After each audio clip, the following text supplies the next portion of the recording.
my God! It's all so clear to me now! Parang ito ng plano mo, Ina, para magawa mo yung grand scheme mo, right? Ang kunin ang para sa aming dalawa ni Juan, di ba? Exactly, Joanna. Well, ngayon na nalaman na natin ang tunay na kalagayan, kondisyon ni Ma'am Orian, malinaw sa ating lahat na hindi niya kagustuhan yung mga nangyari. Pinaikot lang siya ni Ina at niloko. And with that, we found out about this. Itong hawak-hawak kong ito talagang valid na deed of donation na ginawa ni Ma'am Orian. Ang nakalagay dito,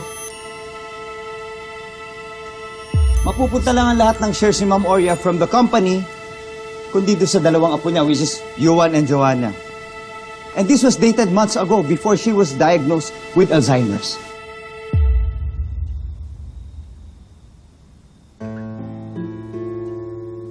Alam mo, Lani, ngayon ko lang naisip ba? Di ba talagang gagamitin natin yung sakit ni Ma'am Oria para talaga mapawalang bisa natin yung in-award niya kay Ina na deed of donation na yan? Well, hindi lang natin yun doon magagamit. We can use it to our advantage. Paano? Simple lang yan. Labanan ng deed of donations. Ang palalabasin natin ganito. Kunyari, matagal nang gumawa si Ma'am Oria ng deed of donation at in-award niya to sa mga apo niya.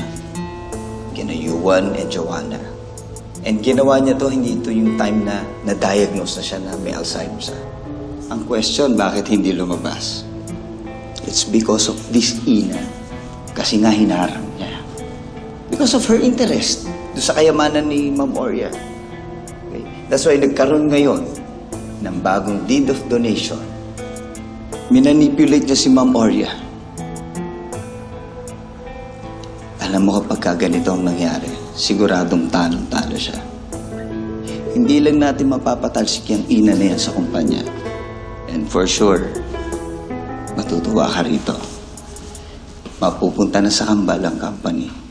Which is yun ang gusto mo, di ba?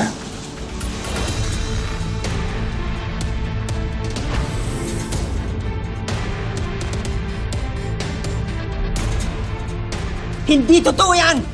Wala akong pinapagawang deed of donation maliban yung kay Ina. Yang hawak ko yan, yan ang peke! Pero paano po niyo maaalala kung may Alzheimer's kay Madam Aurelia? Sinamantala ni Ina ang kahinaan niyo. Siniksik niya sa utak niyo na sa kanya kayo nagbigay ng deed of donation. Niloko niya kayo, Madam Aurelia. Niloko niya ang lahat. Your show is now over, Ina. Kailangan mo na bumaba sa tronong kinauupuan mo. And go back to where you belong. And that's in hell! It's my pleasure! Mama, huwag mo lang sundan si Ina. Tigil mo na yung pagpapakot kay Ina. Madam Aurelia, please. Huwag ka magpadala kay Ina.